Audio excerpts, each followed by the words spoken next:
the Niners aren't going to have Debo, but they will have something they didn't have the first time they played the Seahawks this year, Elijah Mitchell. This guy is a big addition to this team. He's unlike any running back they've had in the Shanahan era in the sense of he can really carry the ball a whole lot of times, and they trust him to. He's like Eddie George or something, except he's really small. So this is a new wrinkle. It's a new element in the equation, and the Seahawks haven't faced him. How do you think Mitchell will affect this matchup?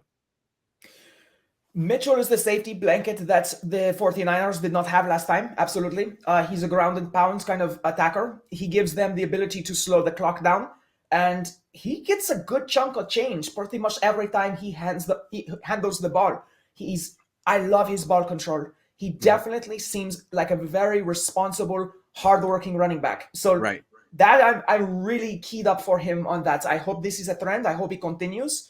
I don't think the Seahawks are the team that can particularly expose him or something. I don't think this is a team that's going to knock the ball loose with him or slow him down. I don't think they have the edge set against this kind of a guy. I think as long as they stick with it, we could go 3 and out the first drive. That is no reason to take the ball from Mitchell. If he runs 3 times and can't get it, do it again.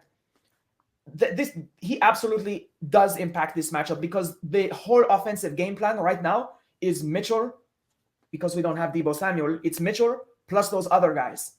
And that's Mitchell with his 4-yard rush on first down and his 3 or 4 yard rush on second down. He's the reason Jawan Jennings becomes a little bit more important. This opens it up for Juszczyk. It opens it up for George Kittle.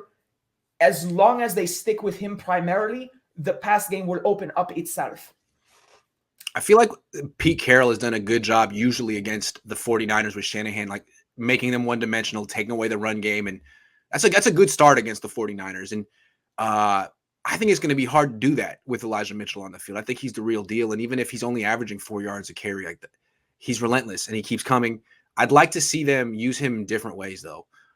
Now that Debo's out, I'd like to see them throw screens to Mitchell because I would love to see him get the ball downfield.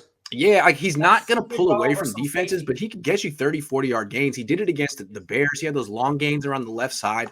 He is probably one of the more explosive players in the Niners offense right now, and I think how they use him in this game will be important. They can't just run him between the tackles all the time. Give him some chances to make big plays because I don't know where the big plays are going to come for the 49ers in this game.